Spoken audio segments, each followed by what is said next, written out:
শুনেছি ওই ভাইয়ের আহা দিল থেকে বয়ান করে গেছে, মনের তৃপ্তি হয়েছে, ঠিক কিনা বলেন? ও ভাই, এটাই আমার জীবনের শেষ বয়ান হইতে পারে, এই জন্য একটু সময় চাইতেছি ভাই, কষ্ট হবে আপনাদের। আমার সম্ভবত আর একটা মাহফিল আছে রানী শঙ্কল, এই মাসের 30 তারিখ, কোথায় মানে রাত্রে না দিনে ওটা আমার মনে নাই, আপনারা যাবেন, ওখানে আমি আর একটা বিষয়ের আলোচনা শোনাবো ইনশাআল্লাহ। কবুল করুক, জোরে কোন আমিন, আবার কোন আমিন। এই গোটা বছরের মধ্যে ঠাকুরগাঁ জেলায় এই 2টা মাহফিল, আর মাহফিল রাখি নেই। এই 2টাতেও কত কষ্ট করে দিছি, আরে বাপরে বাপ। অনেকে মনে করছেন ঠাকুরগাঁর প্রতি আমি রাগ করছি, না ভাই রাগ করি নাই ভাই। কে চায় বউ সবা থুইয়া দূরে আসবেন? কাশর যদি গরম ভাত থাকে, কায় চায় দূরত যায় ঠান্ডা ভাত খাইতে? কথা কয় না, এটা একটা কথার কথা বললাম আর কি। তো মোর বাড়ির কাশর তুই তো গরম ভাতের অভাব নাই, মোর কি দুঃখ পড়ছে ভাই, এই শত শত মাইল অতিক্রম করে আসিয়া 4টা গরম ভাত এটাই খায়। বুঝছেন বুঝছেন? জি জি, আল্লাহ কবুল করুক, আরো করে কোন আমিন। আল্লাহ আপনাদেরকে হার লাইনে তারাক্কি দান করেন। তবে হ্যাঁ, মাঝে সাঝে দিনের খাতিরে আসা দরকার, তাহলে ভালোবাসাটা ঠিক থাকে, নাকি কন? আল্লাহ কবুল করুক, আবার কোন আমিন। তো এইবার ডাক দিয়ে কয়, এই বেটা যখন কইছে, হুজুর যখন কইছে আইসেন 2জন লাভ মারি আগুনে, বেটা এবার ঘামি গেছে। ভিতরে 25, 26, 28, 32, 42, 106, 309 শুরু হয়ে গেছে এক্কা দুক্কা খেলা। এই বেটা পালাবার চাওছে। হুজুর বুঝতে পারিয়া ছাত্রদেরকে আর আলেমদেরকে, তলবেলেমদেরকে এবং বিজ্ঞ জ্ঞানী মানুষদেরকে হুজুর কোরআনের আয়াত শুনে দিয়ে বলতেছে, কান্নাহুম বুনিয়ানুম মারসুস। যারা আলেম আছেন তারা বুঝে নিছেন, সুবহানাল্লাহ। আমি বলছি কেবল ওয়া শুরু করলাম, এতক্ষণ কিন্তু শুরু করি নাই, কেবল আরম্ভ করলাম। একটু বোঝেন ভাই, একটু বোঝেন। আমার বন্ধুগণ, হযরত যখন বুঝছে যে এই লোক পালাইবে, তখন হুজুর সবাইকে ডাক দিয়ে বলতেছে, কান্নাহুম বুনিয়ানুম মারসুস। সীসা ঢালা প্রাচীরের মতন দেওয়াল হইয়া যাও, ওয়াল হই যাও। বোঝেন নাই? বোঝেন নাই? এই আয়াত শোনার পরে এক ছাত্র আর এক ছাত্রর হাত এরকম করে ধরি, হাতের কোনায় কোনায় শিকল বান্ধি ফেলাইছে। বেটা পালাবি কোথায়? ঠিক আমরাও বলতে চাই, আমার ভাইরা মনে কিছু নিবেন না, মাফ করে দিবেন। Not political talking, I am not political person, it is not political lecture. আমার ভাইরা, আমার বন্ধুগণ, আমি বলতে চাই, এ দেশটা মুসলমানদের দেশ। আমরা কিন্তু মুসলমান, কেউ আলিয়ার আলেম, কেউ কৌমির আলেম, কেউ সরমনের মুরিদ, কেউ ফুরফুরার মুরিদ, কেউ জোনপুরের মুরিদ। আমার বন্ধুগণ, কেউ আমার কি বলে ভিন্ন ভিন্ন পীর সাহেবের মুরিদ, কেউ তবলিগ, কেউ পাবলিক। আমাদের কিন্তু আলাদা মনে করবেন না। আমরা ধর্মের ব্যাপারে, কালামার ব্যাপারে, টুপিদারি রক্ষার পক্ষে, ইসলাম এবং কোরআন রক্ষার পক্ষে কিন্তু আমরা সবাই এক। কথা বলেন ঠিক কিনা? এটার ছোট্ট একটা উদাহরণ দেই। আমরা যখন শীতের দিনে একটু ফল ফ্রুট খাই, লবণ ভরালে কিন্তু 1 আঙ্গুল ব্যবহার হয়। কথা কয় না? আর যখন পান্তা ভাতত লবণ লাগে, আরে কথা কন না কেন ভাই, তখন কি 1 আঙ্গুল দিয়ে নাড়াচাড়া করে? তখন কিন্তু 5 আঙ্গুল ব্যবহার করি, রংপুরি ভাষায় বলে মতেছে। কি করেছে? মতেছে। আর আমাদের আঞ্চলিকতা ঢাকায় ভাষায় কয় মাখাইতেছে, বেটা মাখাইতেছে। কি করতেছে? মাখাইতেছে। আমার বন্ধুগণ, আবার ওই গাইবান্ধার যাবেন, বলে হাতাইতেছে। কি করতেছে? হাতাইতেছে। আর রংপুর কুড়িগ্রাম মাত যাবেন, বলবে নাড়েছে। কি করেছে? নাড়েছে। আর বরিশাল যাবেন, ডাক দিয়ে বলতেছে, এবারটা দিহি খাবলাইতে আছে। কি করতে আছে? খাবলাইতে আছে। বুঝছো মনা, এবারটা দিহি খাবলাইতে আছে। রাগ করতেছেন আপনারা? বেদার হইতেছেন? এক দেশের গালি আর এক দেশে, এক দেশের গালি আর এক দেশে বলি। আমি প্রায় বলি, আমার বন্ধুগণ, জীবনের প্রথম সিলেটে গেছি ওয়াজ করিবার, হায় হায় হায়, আমার সামনে খাবার দিছে ভাই, নতুন গেছি আর কি, অনেক বছর আগের ঘটনা। তো খাবার টাবার দিয়ে আমাকে একজন বলতেছে, হ্যাঁ মাওলানা কোন গু খাইতা, শুকনা গু না ভিজা গু?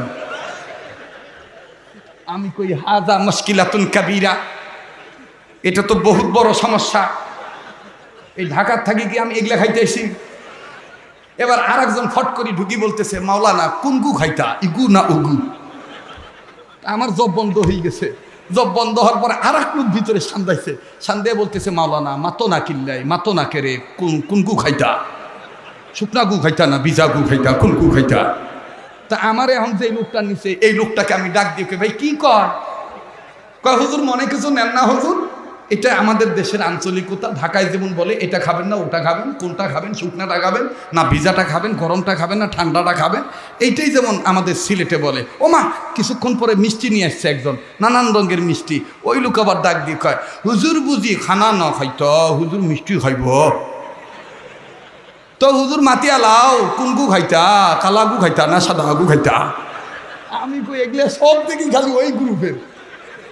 তো এই লোক যখন আমাকে বুঝাইলো যে এটা খাবেন না ওটা খাবেন, এইটা হলো আঞ্চলিকতা, আমি তো ও এই ব্যাপার। আমি ফট করি বুঝি ফেলে, আমি আবার একটু পাতালে চালাকি করলাম। চালাকি করি ডাক দিয়ে বললাম যে তোমরার গু তোমরা খাও, আমরার গু আমরারে দিয়া লাও। তোমরার গু তোমরা খাও, আমরার গু আমরারে দিয়া লাও।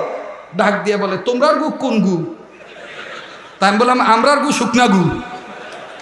মানে আমি শুকনা খাবার খাবো, ওয়াজের আগে ভিজা খাবার খাবো না। বলে, আচ্ছা মাওলানা তুমি খুব চালাক, মাওলানা তুমি খুব চালাক। আমার ভাইরা, মানুষের অন্তরের ভাব যদি বোঝা যায় তাহলে অল্প সময় মিশা যায়, কথা কোন ঠিক কিনা? আর মনে মনে মিলন হইলে টাকায় বাঁধে না, সময় বাঁধে না, রাত দিন দেখে না, কথা বলেন ঠিক কিনা? যেমনটি আজকের মাহফিল প্রমাণ। চলবে কি চলবে না? পিছনের যুবক ভাইরা কি চলে যাইবে নাকি? ঘুম ধরছে ভাই? তার একবার বলো আল্লাহু আকবার। তো পান্তা খাইতে লবণ ব্যবহার করলে কয় আঙ্গুল? আমরা ওলামায়ে কেরাম চোক্কা টুপি, গোল টুপি, ভাড়া পাঞ্জাবি, গোল পাঞ্জাবি। আমার ভাইরা, ওই পীরের মুরিদ এই পীরের মুরিদ, তবলিগ পাবলিক যখন দেখবো যে এখন এক আঙ্গুলের লবণ ব্যবহার, তো এক আঙ্গুলের লবণই ব্যবহার করুক পীর সাহেবেরা। যখন 2 আঙ্গুল তখন 2 আঙ্গুল, যখন 3 আঙ্গুল তখন 3 আঙ্গুল। কিন্তু যখন সমগ্র বাংলাদেশে মুসলিম উম্মাকে ঐক্যবদ্ধ হওয়ার জন্যে হযরত উলামায়ে কেরামগণ, হক্কানি আলেমরা ডাক দিবে, তখন আমরা পঞ্চমুখী 5 ভাই ইসলামী আন্দোলন করার জন্যে মুজাহিদের ভূমিকা পালন করে বাতিলকে দমন করার জন্যে 5টা আঙ্গুল ব্যবহার করব। মতামতি নানা নারী সবই করে ইসলামের পক্ষে থাকব।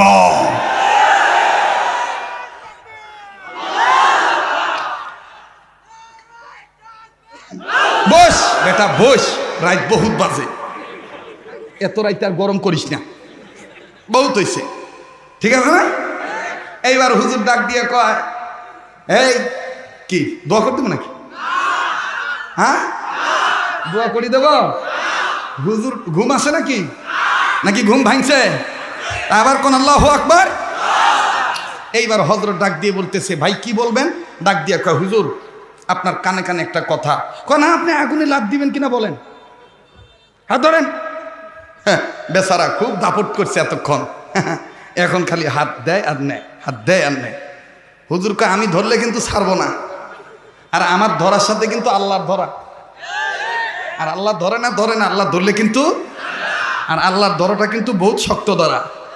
ইন্না বাতুশা রাব্বিকা লাশাদীদ,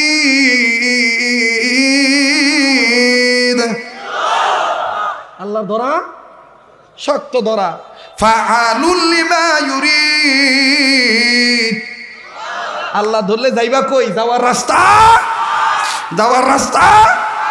আমার ভাইরা, এরপরে দেখেন কি হইল, আমি আপনাদেরকে বলছি, কিন্তু আপনারা বলেন তো দেখি, কোরআন হেফাজতের মালিক কে? আবার বলেন কে? একটু পরে দেখবেন পুরা ময়দানের মাটি শুদ্ধা কান্নাকাটি করবে। এই যে আমি আসতেছি, তবে ওই কথাটা কিন্তু আমি মান্যবর আজকের এই সভাপতি সাহেবের কাছে জমা রাখলাম। আবার আপনার কাছে ঘুরত নিব, কিন্তু আবার আপনি আমার এই কথা নিয়ে পালান না। আপনি সভাপতি, কথাগণ ঠিক কিনা? আজকের মূল হলো সভাপতি সাহেবের অনুমতি ক্রমে আবার আমি এই কথাটা বলবো, মাত্র 5-10 মিনিট, একটু ধৈর্য ধরেন আমার বন্ধুগণ। তাহলে বলেন তো, কোরআন নাজিল করছেন কে? কোরআন হেফাজতের মালিক কে? আমার ভাইরা, এই কোরআন বেটা বেটিকে শিখাইলে, আপনি মা বাপ মারা গেলে কবরে আপনাকে হেফাজত করবে কে? যারা কোরআনকে বিশ্বাস করেন তারা শোনেন। মুসলমান ভাইরে, ওই বাইবেলওয়ালার কথা আমি বলবো বাজান, ভুল বুঝবেন না, তাড়াহুড়া করবেন না বাবা। এখান থেকে আর যায় কি করবেন? হয় আপনি ঘুমাবেন, নাইলে বিড়ি সিগারেট খাবেন, নাইলে আড্ডাবাজি দিবেন, নাইলে ফেসবুক চালাবেন। এমন তো হইতে পারে গো আজকার রাত আপনার জীবনের জন্য শেষ রাত। বাজান এখানে যতক্ষণ বসে থাকবেন ততক্ষণ তো নেক পাইতেই থাকবেন। এমনকি হাদিসের ভাষায় মুহাদ্দিসিন ইকরামগণ বলেন, যেই সন্তান, যেই বেটা বেটি কোরআনের মজলিসে থাকবে, উম্মতের আলেমদের মজমায় থাকবে, জিকিরের মজলিসে থাকবে, আমার আল্লাহ ওই বেটা বেটির মা বাবার কবর আযাব বন্ধ করে দিবে। আরে বাবাজি, নিজের ছেলে মেয়েকে আমার বন্ধুগণ দেখেন কোরআন শরীফ শিখাইলে, আলিফ লাম মিম শিখাইলে, আপনি যদি মারাও যান কবরে আল্লাহ পাক আপনাকে হেফাজত করবে। কেমন করে হেফাজত করে রে বন্ধু? একটু এদিক সেদিক নজর নাই।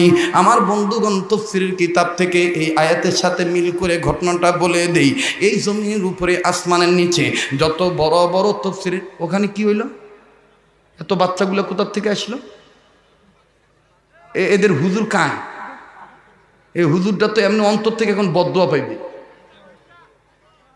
হ্যাঁ, এই ক্ষতিটা কেন করলেন? কি এর ঘুমায় যাচ্ছে?